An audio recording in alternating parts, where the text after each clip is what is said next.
ظاہراً مدینے کی بات ہے، مدینے میں ان کا شمار فقراء میں ہوتا تھا، اور یہ سب کے سب جمع ہو جاتے تھے، کسی ایک چبوترے پر بیٹھتے تھے، اور وہاں پر کسی کے پاس کچھ ہوتا تھا، کسی کے پاس کچھ ہوتا تھا، مل بیٹھ کے بانٹ کے کھاتے تھے۔ کہتے ہیں کہ امام حسین علیہ السلام کا گزر وہاں پر ہوا، ہم وہاں سے گزرے تو امام حسین علیہ السلام سے ان لوگوں نے کہا کہ مولا ذرا ہمارے دسترخوان پر آپ بھی تشریف لے آئیے، بیٹھ جائیے، باعث برکت ہوگا ہمارے لیے۔ امام علیہ السلام یہ کہتے ہوئے بیٹھ گئے کہ پروردگار متکبرین کو دوست نہیں رکھتا، متکبرین کو، تکبر کرنے والوں کو پسند نہیں کرتا۔ پھر امام بیٹھے، آپ نے ان کے ساتھ کھانا کھایا، اور کھانا کھانے کے بعد پھر آپ نے جب کھانا تناول فرما لیا تو ان سے کہا کہ میں نے تو تمہاری دعوت کو قبول کر لیا، اب تمہیں میری دعوت کو قبول کرنا ہے، اب تمہیں میرے گھر آنا ہے۔ اور امام اپنے گھر جب پہنچے تو آپ نے جناب رباب سے کہا کہ جو کچھ ہے ان لوگوں کے لیے جن کو میں نے دعوت دی ہے، ان کے لیے تیار کرو، طعام تیار کرو، اور آپ طعام تیار کر کے ان کے لیے دسترخوان پر رکھیں، یہ وہ لوگ ہیں جنہوں نے میری دعوت کی تھی، اب میں نے انہیں بلایا ہے۔ تو امام حسین علیہ السلام کی یہ رحمت ہے، یہ آپ کی محبت ہے، یہ شفقت ہے کہ جسے ہم تاریخ کے مختلف واقعات میں دیکھ رہے ہیں۔ کنیز ہے جو آتی ہے، ایک پھول امام حسین علیہ السلام کے حوالے کرتی ہے، حضرت ابا عبداللہ علیہ السلام کو یہ پھول دیتی ہے، پھول کو قبول کرتے ہیں اور اسے آزاد کر دیتے ہیں۔ کسی نے کہا کہ مولا آپ نے ایک پھول کے بدلے سے آزاد کر دیا، ظاہر ہے آزادی کی قیمت بہت زیادہ ہوتی ہے، ایک غلام کو اسی لیے آزاد کرنا، قرآن نے، تعلیمات پیغمبر میں بار بار جو اس کا اظہار کیا گیا ہے اسی لیے ہے کہ یہ سخت مرحلہ ہوتا تھا غلامی کا، لیکن یہاں پر اہل بیت اطہار علیہ السلام آزاد کرنے کے بہانے ڈھونڈتے ہیں، لوگ دوسروں کو غلام کرنے کے بہانے ڈھونڈتے ہیں۔ یہ وہ در ہے جسے در اہل بیت کہا جاتا ہے، یہاں پر لوگوں کی آزادی کے بہانے ڈھونڈے جاتے ہیں۔ ایک شاخ گل کے اوپر ایک پھول لا کے دیا ہے اور امام حسین علیہ السلام اسے آزاد کر رہے ہیں۔ کسی نے کہا مولا اس پھول پہ آپ اس کو آزاد کر رہے ہیں، مولا نے قرآن کی آیت پڑھی، وَإِذَا حُيِّيتُم بِتَحِيَّةٍ فَحَيُّوا بِأَحْسَنٍ مِّنْهَا أَوْ رُدُّوهَا۔ اب آپ یہ دیکھیں کہ امام حسین علیہ السلام نے قرآن کی یہ آیت پڑھی کہ اگر جب تمہیں کوئی چیز دی جائے تو تم اس کی طرح سے اس کی جیسی کوئی چیز دو یا اس سے بہتر اس کے حوالے کرو، یہ قرآن کی آیت مجھ سے کہتی ہے۔ تو اب یہ جب مجھے کچھ دے رہی ہے تو اپنے اعتبار سے دے رہی ہے، میں اگر کچھ دے رہا ہوں تو سبط پیغمبر کی عنوان سے دے رہا ہوں، میں وارث پیغمبر کے عنوان سے دے رہا ہوں۔ پیغمبر آئے کس لیے تھے؟ وَيَضَعُ عَنْهُمْ إِصْرَهُمْ وَالْأَغْلَالَ الَّتِي كَانَتْ عَلَيْهِمْ۔ پیغمبر آئے تھے اس لیے، انبیاء آئے تھے اس لیے تاکہ لوگوں کو ان کی غلامی کی زنجیروں سے نجات دیں۔ تو امام حسین علیہ السلام نے وہی عمل انجام دیا ہے کہ پروردگار نے کہا کہ قرآن کریم میں حکم ہوا کہ اگر کوئی تمہیں کچھ دے تو اس کا بہترین ہدیہ اس کے حوالے کرو۔ تو امام حسین علیہ السلام نے بہترین ہدیہ اس کی آزادی کو جانا، اور یہ جو آزادی کے سلسلے سے امام حسین علیہ السلام نے اقدام کیا، یہ اقدام آپ کی رافت کو، آپ کی رحمت کو اور آپ کی شفقت کو بیان کرتا ہے۔ اور بہت سارے ایسے نمونے ہیں کہ مثال کے طور پر امام حسین علیہ السلام کے سلسلے سے آپ اسی مرحلے کو دیکھ لیں کہ جہاں پر حر کا لشکر ہے، اور حر کے لشکر کو جب آپ سیراب کرتے ہیں تو کیا مرحلہ ہے کہ جہاں پر ایک شخصیت ہے، علی بن طعان ظاہراً نام ہے، اس نے اس چیز کو بیان کیا ہے کہ میں اتنا پیچھے رہ گیا تھا کہ جب میں پہنچا ہوں تو مجھے کچھ نظر نہیں آ رہا تھا، میرے ہاتھ کانپ رہے تھے۔ ایسے مرحلے پر امام حسین علیہ السلام جب حر کے لشکر کو پانی پلا رہے تھے تو کہتا ہے کہ میں نے یعنی جب کوشش کی ہے پانی پینے کی تو میں ہاتھ اپنے گویا اس طرح سے لے کے چاہ رہا تھا چلو بنا کے کہ پانی پیوں، لیکن میرے ہاتھ کانپ جا رہے تھے۔ تو ایسے موقع پر سید الشہداء علیہ السلام نے اپنے زانوں پر میرا سر رکھ کے مجھے پانی پلایا ہے۔ اور نہ صرف اتنا، حر کو کس طرح سے معاف کیا ہے کہ جہاں پر حر آتا ہے اور آواز دیتا ہے مولا حل لی التوبہ، اور انداز یہ ہے فقلب ترسہ، اپنی ڈھال کو پلٹ دیا ہے اس نے، یعنی اظہار یہ کرنا چاہتا ہے کہ اب میں جو آ رہا ہوں تو دشمن بن کے نہیں آ رہا ہوں، بلکہ میں نے اپنے آپ کو تسلیم کر دیا ہے آپ کی بارگاہ میں۔ اور اس طرح سے جب آتا ہے امام کی خدمت میں اور کہتا ہے حل لی التوبہ، تو تاریخ یہ کہتی ہے کہ یہ شفقت و رأفت رحمت کا مظہر ہے، جیسے حسین کہا گیا۔ جیسے ہی حر نے کہا حل لی التوبہ، تو مولا نے کلیجے سے لگا لیا، گلے سے لگا کر کہتے ہیں کہ حر، تیری ماں نے کتنا اچھا تیرا نام رکھا ہے حر۔ اور اس انداز سے نہ صرف توبہ کو قبول کیا ہے، بلکہ پھر آواز دی کہ میں نے بھی حر تجھے معاف کیا، میرے خدا نے بھی معاف کیا۔ اور یہ رأفت امام حسین علیہ السلام کو بتانے کے لیے یہ چیز کافی ہے کہ کربلا کے میدان میں کس طرح سے جہاں پر تشنگی غالب تھی، جہاں پر مسائل تھے، جہاں پر مشکلات، وہاں انسان ایسے انسان کو بخش رہا ہے کہ جس کی وجہ سے یہ ساری سختیاں ہیں، یہ ساری پریشانیاں ہیں، اور لبوں پر ذرا بھی یہ شکوہ نہیں ہے کہ بخش تو دے رہا ہوں، معاف تو کر دے رہا ہوں حر، لیکن آج جو کچھ بھی مصیبت ہے وہ تیری وجہ سے ہے۔ امام حسین علیہ السلام نے ایسا کچھ بھی نہیں کہا، بلکہ فوراً جیسے ہی حر نے کہا، فوراً مولا نے کہا کہ کتنا اچھا تیری ماں نے تیرا نام رکھا۔ اور ایک طرح سے امام کی یہ رافت ہم سب کو متوجہ کر رہی ہے کہ اگر کسی کی دل شکنی ہو گئی ہے تم سے جانے انجانے میں، تو کس طرح سے سیرت حسینی اگر تمہارے وجود کا حصہ ہے تو تم چین سے نہیں بیٹھو گے جب تک کہ اس کے دل سے وہ بات نہ نکال لو۔ جب حر آیا تھا اور حر نے لجام فرس پر ہاتھ ڈالا تھا تو مولا نے کیا کہا تھا؟ سکلت کا امک یا حر، حر تیری ماں تیرے ماتم میں بیٹھے۔ مولا کو پتہ تھا یہ لشکر کا سردار ہے، 1000 کے رسالے کا یہ سردار ہے، اور اس منزل پر حر نے کیا کیا تھا؟ اپنی نظروں کو جھکا لیا تھا، گردن کو جھکا لیا تھا۔ مولا اگر اور کوئی ہوتا تو میں بھی اسی طریقے سے جواب دیتا پلٹ کے، لیکن کیا کروں، آپ کی ماں فاطمہ ہیں، میں جواب نہیں دے سکتا۔ تو یہ وہ منزل تھی امام حسین علیہ السلام کی رأفت کو، آپ کی شفقت کو دیکھیں کہ اس منزل پر امام حسین علیہ السلام نے اگر یہ کہہ دیا سکلت کا امک یا حر، تو مولا بھولے نہیں ہیں کہ یہ بات حر کو لگ گئی اور حر نے جواب نہیں دیا ہے۔ تو اب جب موقع آیا ہے اور حر معافی کے لیے آیا ہے اور شرمندہ ہو کے آیا ہے اور کہہ رہا ہے حل لی التوبہ، تو نہ صرف مولا نے کلیجے سے لگایا، بلکہ وہ منزل ذو حسن پہ جو گفتگو ہوئی ہے، یا منزل شراف یا زبالہ پہ جو گفتگو ہوئی ہے، اس گفتگو کو ذہن میں رکھتے ہوئے آپ نے فرمایا ہے کہ حر، تیری ماں نے کتنا اچھا تیرا نام رکھا تھا حر، تو اس دنیا میں بھی آزاد ہے، تو اس دنیا میں بھی آزاد ہے۔ یہ امام حسین علیہ السلام کی سیرت ہے کہ جہاں پر ہمیں رأفت، جہاں پہ ہمیں رحمت ملتی ہے، کہ جہاں امام حسین علیہ السلام بار بار اپنے لشکر سے مخاطب ہو رہے ہیں، کبھی پسر ساس سے مخاطب ہو رہے ہیں، کبھی شمر سے مخاطب ہیں، ان تمام لوگوں سے مخاطب ہو کے بتا رہے ہیں، چاہ رہے ہیں کہ ہدایت کی راستے کی طرف آ جائیں، چاہ رہے ہیں کہ یہ صداقتوں کی راہ کو اختیار کر لیں، چاہ رہے ہیں کہ یہ حقانیت کی راہ کی طرف آ جائیں۔ یہ جو اصرار ہے امام حسین علیہ السلام کا، یہ ہم سب کے لیے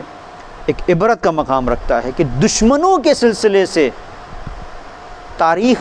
اس چیز کو بیان نہیں کرتی ہے۔ آپ دیکھیں کہ تاریخ صرف یہ بیان کرے گی امام حسین علیہ السلام آئے، اور آنے کے بعد انہوں نے شب عاشور تک یہ کوشش کی کہ راہ راست پر کچھ لوگ آ جائیں، لیکن تاریخ سے بیان نہیں کرے گی کہ کتنے امام حسین علیہ السلام پیاسے تھے، کیسا داغ سینے پر تھا، اور جب جنگ کے میدان میں جب قتال کر رہے ہیں تب بھی کوشش یہ ہے، تب بھی خطبہ دے رہے ہیں، اس وقت تک آپ حجت کو تمام کر رہے ہیں۔ تو وہ کیفیت کیا ہے کہ جہاں پر سینے میں زخم ہے، جہاں علی اصغر کا زخم ہے وہاں علی اکبر کا بھی زخم ہے، اپنے برابر کے 36 سالہ بھائی کے کٹے ہوئے بازو کو اٹھانے والا حسین جب میدان قتال میں جنگ کر رہا ہے، تو صرف جنگ نہیں، ایک مرحلہ یہ ہے کہ جنگ کر رہے ہیں، اور دوسری منزلیں وہیں پر بار بار یہ کہتے جاتے ہیں کہ تم کیوں میرے خون کے پیاسے ہو، کیوں تم مجھے قتل کرنا چاہتے ہو۔ نہیں، آخر وقت تک آپ یہ چاہتے ہیں، اور نہ صرف آخر وقت تک، شب عاشور پھر مہلت لی ہے، اللہم انکا انت تعلم انی احب الصلاۃ واحب تلاوت القرآن، یہ پروردگار تو جانتا ہے کہ میں نماز کو پسند کرتا ہوں، میں تلاوت قرآن کریم کو پسند کرتا ہوں۔ اور وصیت یا اختہ لا تنسینی فی صلاۃ اللیل، نماز شب میں مجھے میری بہن فراموش نہ کرنا۔ یہ ساری وہ چیزیں ہیں جو امام مہلت لے رہے ہیں، اس کے ذریعے سے بتانا چاہتے ہیں کہ کس طرح سے مجھے بندگی پسند ہے، کس طرح سے مجھے تلاوت قرآن کریم پسند ہے، تاکہ لوگوں کے ذہنوں میں واضح ہو سکے کہ حسین محافظ قرآن کا نام ہے، یہ میسج منتقل ہو سکے۔ شاید کہ کوئی آ جائے یہ سوچ کر کہ ہم کس سے جنگ کر رہے ہیں، ان کے گھر میں تو قرآن نازل ہوا ہے، ہم کس سے جنگ کر رہے ہیں، ان کے گھر سے رسالت کے چشمے پھوٹے ہیں، یہ معدن رسالت ہیں۔ اور امام حسین علیہ السلام کا یہ انداز وہی انداز ہے کہ جو پیغمبر کا انداز تھا، کہ آخر تک آپ کی کوشش یہ تھی کہ لعلک باخع نفسک، کہ پیغمبر آپ قریب ہے، ان قریب کہ آپ اپنی جان دے دیں لوگوں کے لیے۔ امام حسین علیہ السلام جان دینے کے مرحلے سے گزر گئے، اور جان دی اور دینے کے بعد آج تک عالم انسانیت میں نہ جانے کتنے لوگ ہیں جو امام حسین علیہ السلام کے شہادت کے اس تابندہ درخشاں سورج کی روشنی پا کر راہ حقانیت کی طرف آ رہے ہیں۔ امام حسین علیہ السلام جو رأفت پیغمبر ہے، جو رحمت پیغمبر ہے، اس رحمت اور رأفت پیغمبر کے وارث ہیں، لہٰذا تڑپ ہے آپ کے دل کے اندر، لہٰذا تکلیف ہے آپ کو کہ یہ جو لوگ ہیں جو مجھ سے مقابلے کے لیے آئے ہیں، یہ آئے ہیں انحراف کے راستے پر چل رہے ہیں، یہ بدعتوں کو دین سمجھ رہے ہیں اور ان کی عاقبت بخیر نہیں ہوگی، لہٰذا امام علیہ السلام چاہتے ہیں کہ انہیں نجات کے راستے تک لے کے آئیں۔ اور اسی بنیاد کے اوپر کربلا میں آپ دیکھیں مختلف ایسے مقامات ہیں کہ جہاں پر آپ نے مذاکرات کیے ہیں اور اپنے قریبی ساتھیوں کو بھیجا ہے، کہ جہاں مذاکرات کے لیے ادھر سے کمانڈر اور سپہ سالار کو لایا گیا ہے، امام حسین علیہ السلام ہیں، دشمن سے مذاکرہ کر رہے ہیں، دشمن سے بات چیت کر رہے ہیں۔ تو یہ دشمن سے بات چیت کرنا یہ بہت اہم ہے کہ ابھی وہ مرحلہ ہے کہ جہاں پر امام علیہ السلام یہ سمجھ رہے ہیں کہ اگر میں حجت تمام کر سکتا ہوں اور میری حجت تمام ہو سکتی ہے تو اس طرح سے ہو کہ کم سے کم یہ منزل آئے کہ جو کچھ بھی ہدایت کے سلسلے سے دلائل ہو سکتے ہیں میں ان کے سامنے رکھ سکوں، شاید کہ ان کا دل پسیج جائے کہ کربلا کے بعد ایک الگ منزل ہے، حق و باطل کا ایک الگ معرکہ ہے کہ جو کربلا کے بعد رقم ہونا ہے، اور خون شہادت کے ذریعے سے ایک امام حسین علیہ السلام نے خط فاصل کھینچ دیا ہے حق و باطل کے درمیان میں، کہ کربلا منارہ ہدایت ہے پھر رہتی دنیا تک کے لیے۔ اسی لیے اتنی کوشش کی ہے امام حسین علیہ السلام نے، سید الشہداء نے، یہ بار بار مذاکرات کرنا، یہ بار بار چاہنا کہ ایک بار انسان نہیں سن رہا ہے بات ختم ہو جاتی کہ بھائی نہیں سن رہا ہے اب جنگ ہوگی، لیکن بار بار کہنا۔ اور آپ یہ دیکھیں کہ اس کربلا میں کتنی گہرائی ہے اور کتنا عمق ہے، کہ کس سے کہا ہے جا کر اجازت لو، یہ اجازت کا مرحلہ بہت سخت ہے۔ حضرت ابوالفضل عباس کو بھیجا ہے جو پرچم دار کربلا ہیں، اور یہ وہ شخصیت ہے کہ جس کے بارے میں مقاتل نے لکھا کہ بار بار اس شخصیت کی جب تربیت ہوئی ہے تو بار بار اسے بتایا گیا ہے کہ تم کربلا کے لیے ہو، اور یہیں سے یہ پتہ چلتا ہے کہ کس طرح سے حضرت ابوالفضل عباس کی جو شان ہے، جو آپ کا مرتبہ ہے، کیسے اتنا بڑا ہے کہ یغبطہ بہ جمیع الشہداء، تمام شہداء حضرت ابوالفضل عباس کے اوپر غبطہ کرتے ہیں۔ کس طرح سے غبطہ کرتے ہیں؟ شان کیا ہے؟ یہ شان بندگی ہے کہ جہاں پر ابھی زبان دے چکے ہیں کہ یہ جو خط کھینچا ہے اس خط کے آگے اگر کوئی آئے گا تو سر و تن میں جدائی پائے گا۔ اور ایسی شخصیت کہ جس سے ابتدا سے پتہ ہے کہ تم کربلا کے لیے ہو، اسی شخصیت سے امام حسین علیہ السلام شب عاشور کہتے ہیں کہ جا کے مہلت لے کے آؤ۔ بہت سخت ہے کہ کوئی کمانڈر ایک بات کہہ چکا ہو اور اس کی بات فضائے کربلا میں گونج چکی ہو، دشمن تک بات پہنچ چکی ہو، اور پھر وہ اپنی بات سے پیچھے ہٹے اور پھر وہ کہے کہ ہمیں مہلت چاہیے۔ یہ جو شجاعت ہے ابوالفضل عباس کی، جو ظاہری شجاعت ہے کہ جس طرح سے 4000 کے لشکر کو ترائی سے آپ نے ہٹا دیا اور چھانٹ دیا اور ترائی پہ قبضہ جما لیا، یہ ظاہری شجاعت ہے. لیکن جو حقیقی شجاعت ہے کہ جس کی بنیاد کے اوپر تمام شہداء غبطہ کریں گے، وہ یہ شجاعت ہے کہ اپنی بات کہہ دی. اب کہہ دینے کے بعد یہ نہیں کہا مولا ابھی تو میں نے ان لوگوں سے یہ کہا ہے کہ یہ جو خط میں نے کھینچا ہے اس خط کے آگے کوئی نہیں آئے گا. آپ نے دیکھا ہے جب میں نے خیمے لگائے تھے تو میں نے کیا کہا تھا، اور اب میرے لیے بہت سخت ہو جائے گا، مولا کسی اور کو بھیج دیجئے، اب میں نہیں جا سکتا ہوں، میں لشکر کا سردار ہوں، میں پرچمدار کربلا ہوں، میں کیسے جاؤں گا، یہ کام کسی غلام سے بھی آپ لے سکتے ہیں. نہیں کہا. یہ نہایت تسلیم حضرت ابوالفضل عباس کی، یہ نہایت خضوع امامت کی شان میں، یہ وہ شجاعت ہے کہ جسے کربلا میں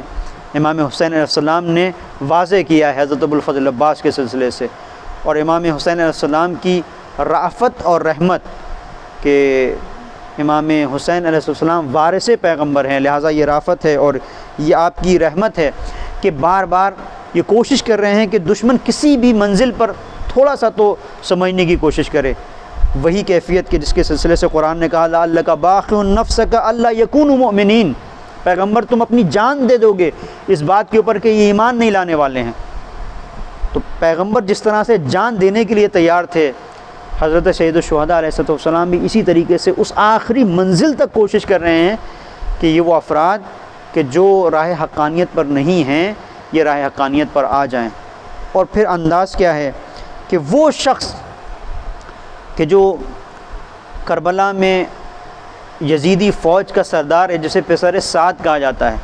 اس کے خاندانی پس منظر سے واقف ہیں امام حسین علیہ السلام، دیکھ رہے ہیں کہ سعد ابن ابی وقاص کا بیٹا ہے اور اسے کس طرح سے بلا رہے ہیں، کس طرح سے چاہتے ہیں کہ اسے یزید اپنی راہ میں استعمال کر رہا ہے. تو جب یہ استعمال ہوگا تو اس کا سارا خاندانی پس منظر، اس کے باپ کی ساری خدمتیں سب کچھ ضائع ہو جائیں گی. جان رہے ہیں کہ اسے جو کچھ یزید نے وعدہ کیا ہے وہ بھی نہیں ملنے والا ہے. لہٰذا یہ بھی دیکھ رہے ہیں کہ اگر یہ دنیا ہی کے ذریعے سے آ جائے، دنیا ہی کے ذریعے سے اگر آ جائے تب بھی اس کی ہدایت کا انتظام تو ہو سکتا ہے. لہٰذا وہ باتیں کر رہے ہیں جو اس کے ذہن میں اہم ہیں. تو آپ طریقہ دیکھیں، امام حسین علیہ السلام یہ نہیں کہتے ہیں کہ تم اگر یہ کام کرو گے اور میرے مقابلے پر آؤ گے تو پھر تمہیں پتہ ہے کہ تم جہنم کا ایندھن بن جاؤ گے. معلوم ہے کہ اس کا ایمان پختہ نہیں ہے، معلوم ہے کہ ایمان متزلزل ہے. امام علیہ السلام اسی چیز کو کہ جس پر وہ ایمان لے کے آیا ہے اسی کو سامنے لا کے کہتے ہیں کہ تو یہ سمجھ رہا ہے کہ تجھے ملک رے مل جائے گا، تو ہرگز ملک رے تجھے ملنے والا نہیں ہے. یہ شفقت ہے، یہ انتہائی رحمت ہے، یہ انتہائی رافت ہے امام حسین علیہ السلام کی کہ وارث پیغمبر ہے یہ شخصیت. آپ دیکھیں کہ عاشور میں کس طرح سے عاشور کا جب دن آتا ہے تو یہ وہ وقت ہے کہ جب جنگ کے لیے ہر طرف سے لوگ اپنے گھوڑوں کو مہمیز کر چکے ہیں، آمادہ جنگ ہیں. اس وقت پر کہ جب سب کے سب آمادہ جنگ ہیں، امام حسین علیہ السلام جب جنگ کے طبل بج رہے ہیں اس وقت ایک بار پھر موعظہ کرتے ہیں، پھر نصیحت کرتے ہیں اور تمام لشکر کے لوگوں کو مخاطب کرتے ہیں اور کہتے ہیں کہ یہ بتاؤ کہ میں نے کسی حلال کو حرام قرار دیا یا میں نے کسی حرام کو حلال قرار دیا. اور اس وقت جہاں گفتگو آپ پسر سعد سے کرتے ہیں، شمر سے بھی گفتگو کرتے ہیں، شمر سے بھی گفتگو کرتے ہیں اور کہتے ہیں کہ یہ بتاؤ پسر سعد، تمہیں اس بات کا خوف نہیں ہے، تمہیں اس بات کا خوف نہیں ہے کہ تم ایک بار جاؤ گے تو تم سے کیا سوال ہوگا، رب کی بارگاہ میں جب تم جاؤ گے تو تم سے کیا سوال ہوگا. جہاں پر ایک مرحلہ وہ ہے کہ دنیا کے حوالے سے ایک کوشش کی ہے، وہیں پر اس بات کی طرف ہی متوجہ کیا ہے کہ اگر کہیں سے کوئی رمق باقی رہ جائے، کہیں سے کوئی ایک ایمان کی ایک ہلکی سی بھی اگر رمق ہو تو اس کو ابھارنے کی کوشش کی ہے. اس بات کو یاد دلایا ہے کہ اگر تم صاحب ایمان ہو اور اگر تم اس بات پر یقین رکھتے ہو کہ معاد ہے، آخرت ہے، تو تمہیں اس بات کا ڈر نہیں لگتا کہ خدا کے پاس تم جاؤ گے تو کیا جواب دو گے. اور تمہیں یہ نہیں پتہ کہ میں کس کا بیٹا ہوں، تمہیں یہ نہیں پتہ کہ میں کس کا بیٹا ہوں، کس سے جنگ کر رہے ہو. ان لوگوں کو چھوڑ دو. پھر واضح طور پر کہا ان لوگوں کو چھوڑ دو، یہ تمہارا ساتھ دینے والے لوگ نہیں ہیں، خدا کے نزدیک ہو جاؤ. اور اس منزل پر کیا پسر سعد جو بات کرتا ہے اس کو آپ دیکھیں، کیا کہتا ہے کہ مولا میں ڈرتا ہوں کہ اگر میں آپ کا ساتھ دوں گا تو میرا گھر تباہ کر دیا جائے گا، میرا گھر برباد ہو جائے گا۔ اب امام حسین علیہ السلام نے یہ نہیں کہا کہ تمہارا گھر برباد ہو جائے گا تو آخرت میں بہترین گھر ہوگا، وہی ایمان کے اس کے پیمانے کے مطابق گفتگو کی ہے۔ کہا کہ تمہارا گھر اگر برباد ہو جائے گا تو میں تمہارا گھر بناؤں گا، یعنی اس گھر کی بات نہیں کر رہے ہیں جو بہشت کی بات ہے۔ دیکھ لیا کہ اس کا سارا ہم و غم یہی دنیا ہے، کہا کہ میں تمہارا گھر بناؤں گا، تم گھر کے سلسلے سے پریشان نہ ہو۔ کہا کہ میری زمین جائیداد جو ہے وہ ختم ہو جائے گی، یزید اس پر قبضہ کر لے گا۔ کہا کہ میرے پاس جو مال ہے حجاز میں بہترین زمین میں تمہارے حوالے کروں گا۔ یعنی امام بتانا چاہ رہے ہیں کہ اگر کوئی انسان دنیا کے دلدل میں دھس جاتا ہے تو اس کا نکلنا کتنا مشکل ہو جاتا ہے۔ مثل الدنیا کمثل ماء البحر کلما شرب منہ العطشان ازداد عطشا حتی یقتلہ۔ دنیا کی مثال اس سمندر کے پانی کی طرح ہے کہ جتنا بھی انسان پیے گا اس کی پیاس بڑھتی چلی جائے گی، یہاں تک کہ وہ مر جائے گا لیکن اس کی پیاس نہیں بجھ سکتی۔ یہی کیفیت پسر سعد کے ساتھ میں ہے کہ میں گھر بنوا دوں گا، میں زمین دے دوں گا، لیکن وہ ماننے کے لیے تیار نہیں ہے۔ کہتا ہے کہ مولا میں اپنے بچوں کا کیا کروں گا، میں بچوں کو لے کے پریشان ہوں۔ اب اس منزل پر امام خاموش ہو گئے، اور کوئی جواب نہیں دیا۔ یعنی امام یہ چاہتے تھے کہ کسی بھی طریقے سے میں اس کی نجات کا سامان کر سکوں۔ امام علیہ السلام نے جو خطبات آپ نے ارشاد فرمائے، جو خطبے دیے ہیں، اس میں جو اہم ترین اہداف ہیں امام کے وہ دو چیزیں ہیں۔ ایک تو یہ آپ نے چاہا کہ حجت کو تمام کر دیں اور ان کے لیے کوئی بہانہ نہ رہ جائے کہ فلاں چیز ہمیں پتہ نہیں تھی، ہر ایک چیز کو واضح کر دیا امام حسین علیہ السلام نے۔ دوسری چیز آپ نے ان خطبات کے ذریعے سے چاہا ہے کہ حر جیسے افراد کہ جن کا ذرا سا اگر ضمیر بیدار ہے، تو ایسے ہو سکتا ہے کچھ لوگ اور بھی ہوں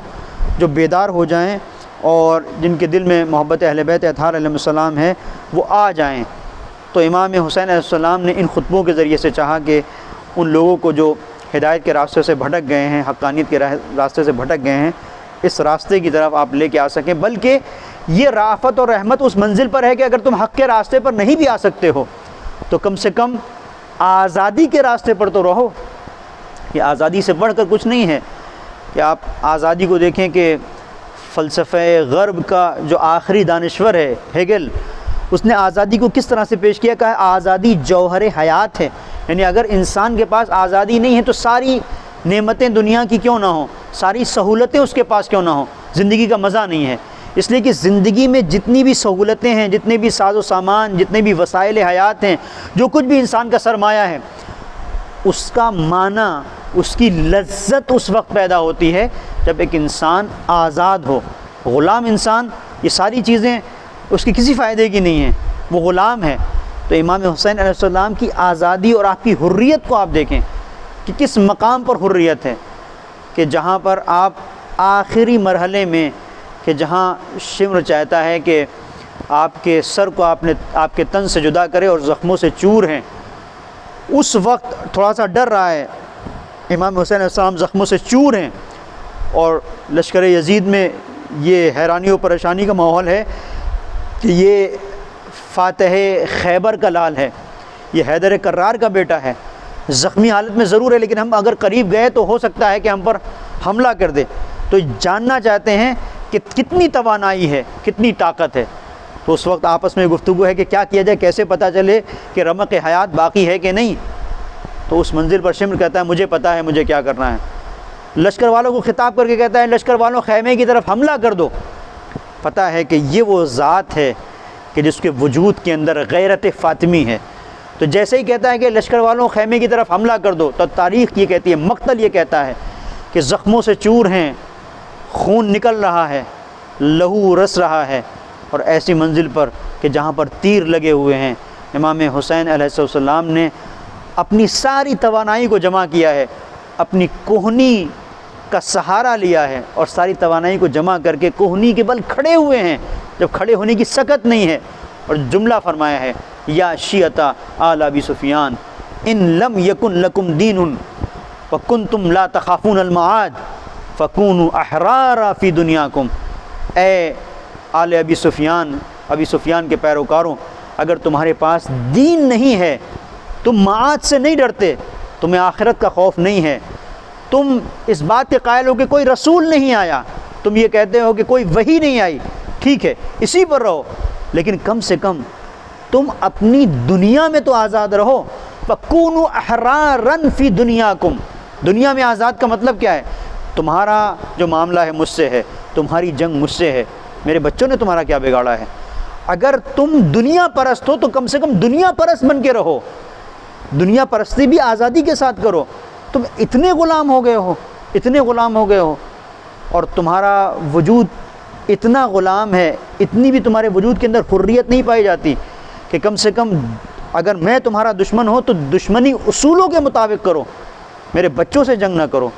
میرے بچوں نے تمہارا کیا بگاڑا ہے؟ کونوا احرارا فی دنیاکم۔ اب یہی سے ایک رخ ہے جو ہم سب کے لیے قابل غور ہے کہ جو امام حسین علیہ السلام دشمن کے لیے گوارا نہیں کرتے، جو شخصیت دشمن کے لیے گوارا نہیں کرتی ہے کہ اس کا دشمن غلام رہے اور دنیا پرستی میں اس منزل تک پہنچ جائے کہ حریت کی قدروں سے غافل ہو جائے، کیا وہ اپنے دوستوں کے لیے یہ گوارا کرے گا کہ اس کے دوست کبھی اس پارٹی میں جائیں، کبھی اس پارٹی میں جائیں، کبھی اس کا چولا پہنیں، کبھی اس کا چولا، اور اپنے آپ کو بچانے کے لیے، اپنی حفاظت کے لیے اپنے آپ کو غلام بنا لیں، کبھی اس کا قلادہ اپنے گلے میں ڈال لیں، کبھی اس کا قلادہ ڈال لیں؟ یقیناً یہ وہ منزل ہے جو سخت ہے، اور ہم سب کو اس کا جواب دینا ہے کہ سید الشہداء علیہ السلام کی جو رافت ہے، جو سید الشہداء علیہ السلام کی جو محبت ہے، جو شفقت ہے، وہ شفقت اور وہ محبت ہم سے اس بات کا تقاضا کرتی ہے کہ آج بھی حسین تمہیں پکار رہا ہے، آج بھی حسین تمہیں آواز دے رہا ہے۔ ہم سن کے تو دیکھیں، یہ صدائے حلم ناصر یہ 1400 سال پرانی صدا نہیں ہے، آج بھی کربلا موجود ہے۔ ہمیں آج کے یزید کو پہچاننا ہے، آج کی یزیدیت کو پہچاننا ہے، اور ہمیں کوشش کرنا ہے کہ ہم یہ دیکھیں کہ آج ہم کس خیمے میں ہیں۔ آج بھی یہ صدا آ رہی ہے کہ کون ہے جو میری مدد کرے، کون ہے جو میری نصرت کرے، کون ہے جو حق بات کی طرف آئے، کیسے نصرت کریں گے، کیسے حقانیت کی طرف آئیں گے؟ امام حسین علیہ السلام آواز دے رہے ہیں، الا ترون ان الحق لا یعمل بہ وان الباطل لا یتناہى عنہ۔ موت سے ڈر لگتا ہے، موت کا خوف ہے، لہذا موت کا خوف ہمیں لے کے جاتا ہے، کبھی اس کے سامنے جھکاتا ہے، کبھی اس کے در پہ جھکاتا ہے، کبھی اس کی گداگری کراتا ہے، کبھی اس کے در کے اوپر جبہہ سائی کرتے نظر آتے ہیں۔ امام حسین علیہ السلام آواز دیتے ہیں کہ تم اگر موت سے ڈر گئے تو یہی وہ منزل ہے، اس کا مطلب تمہارا کوئی تعلق حسینیت سے نہیں ہے۔ مرحلہ ہے، تمہیں اگر خوف ہونا چاہیے تو اس بات کا ہونا چاہیے کہ تم ذلیل ہو جاؤ گے۔ موت سے ڈر حسینی کو نہیں ہوتا، ایک حسینی کو ڈر ہوتا ہے ذلتوں سے۔ الا ترون ان الحق لا یعمل بہ وان الباطل لا یتناہى عنہ لیرغب المؤمن فی لقاء ربہ حقا حقا فانی لا اری الموت الا سعادہ والحیاۃ مع الظالمین الا برما۔ کیا تم نہیں دیکھتے کہ حق پر ایسی صورت میں ضروری ہے کہ ایک صاحب ایمان کے لیے کہ وہ موت کی تمنا کرے، اس لیے کہ اس زندگی کی کوئی معنی نہیں ہے جہاں پر ہم حق کو حق نہ کہہ سکیں، جہاں پہ باطل کو باطل نہ کہہ سکیں۔ اور امام حسین علیہ السلام نے ہمیں متوجہ کیا کہ دیکھو، الا ترون ان الحق لا یعمل بہ وان الباطل لا یتناہى عنہ لیرغب المؤمن فی لقاء ربہ حقا حقا فانی لا اری الموت الا سعادہ والحیاۃ مع الظالمین الا برما۔ کہ دیکھو کہ کیا حق پر عمل نہیں ہو رہا ہے؟ الا ترون، کیا تم نہیں دیکھتے کہ حق پر عمل نہیں ہو رہا ہے؟ کیا تم نہیں دیکھتے کہ باطل سے نہیں روکا جا رہا ہے؟ ایسی صورت میں کہ اگر حق پر عمل نہ ہو رہا ہو، باطل سے نہ روکا جا رہا ہو، تو ایک مومن کو حق حاصل ہے کہ وہ لقائے پروردگار کی تمنا کرے، وہ موت کی تمنا کرے۔ یہ موت کی تمنا اگر حق پر عمل نہیں ہو رہا ہے تو عین رحمت ہے، عین محبت ہے، اس لیے کہ دین اس کے علاوہ کیا ہے؟ حل الدین الا الحب۔ لیکن جس دین میں، جو دین ہمیں بتاتا ہے کہ محبت کی راہ میں آگے بڑھو، اگر ہم اس محبت کے اس دائرے کے اندر نہیں جی سکتے، جو دین ہمیں بتاتا ہے کہ تمہاری پوری زندگی حب فی اللہ والبغض فی اللہ میں ہونا چاہیے، کہ جہاں پر دین ہمیں بتاتا ہے کہ جہاں پہ اللہ کی محبت کے راستے پہ تم آگے بڑھو گے اور اللہ کی جہاں پر نفرت تمہیں رکھنا ہے تو وہ نفرت ذاتی نہیں ہونا چاہیے، وہ نفرت دین کی بنیاد کے اوپر ہونا چاہیے۔ نفرت کے بھی اصول ہیں جس طریقے سے محبت کے اصول ہیں، تو یہ امام حسین علیہ السلام کی محبت ہے، یہ آپ کی شفقت ہے، یہ آپ کی رافت ہے کہ آپ لوگوں کو حقانیت کی طرف بلا رہے ہیں، حق کی طرف آواز دے رہے ہیں۔ اگر ہم امام حسین علیہ السلام سے محبت کرتے ہیں، آپ سے عشق کا دعویٰ کرتے ہیں، تو ہمارے لیے بھی ضروری ہے کہ ہم یہ دیکھیں کہ امام حسین علیہ السلام کے مقصد پر ہم کتنا عمل کر رہے ہیں۔ کیا اگر کہیں پر حق پر عمل ہو رہا ہے تو ہم حق کا ساتھ دے رہے ہیں کہ نہیں دے رہے ہیں؟ اگر حق پر عمل نہیں ہو رہا ہے اور باطل پر عمل ہو رہا ہے تو باطل کے خلاف ہم اٹھ کھڑے ہونے کا جذبہ رکھتے ہیں کہ نہیں؟ اگر یہ جذبہ رکھ رہے ہیں تو اس کا مطلب یہ ہے کہ ہم حسینی ہیں۔ امام حسین علیہ السلام سیرت پیغمبر کے عملی نمونے کو پیش کر رہے ہیں، اور سیرت پیغمبر یہ ہے لقد جاءکم رسول من انفسکم عزیز علیہ ما عنتم حریص علیکم بالمؤمنین رؤوف الرحیم۔ یہ مومنین کے لیے رؤوف الرحیم ہونے کی بنیاد کے اوپر ہے کہ حسین نہیں چاہتے ہیں کہ وہ لوگ جو صاحبان ایمان ہیں وہ اپنے دل میں ایمان رکھتے ہوئے باطل کی راہ پر گامزن ہو جائیں، حق کا ساتھ نہ دیں۔ لہٰذا ہم سب کے لیے ضروری ہے کہ ہم ایک گہرائی کے ساتھ اپنا محاسبہ کریں اور دیکھیں کہ کربلا میں حسین تنہا کہاں کھڑے ہیں اور ہم کہاں پر ہیں۔ انشاءاللہ اگر ہم اپنا یہ محاسبہ کریں گے تو یقیناً اس ہم مفہوم کو سمجھ سکیں گے کہ امام حسین علیہ السلام نے کربلا میں کیا پیغام دیا ہے اور کیا چاہا ہے۔ وصلی اللہ علی محمد وآلہ الطاہرین۔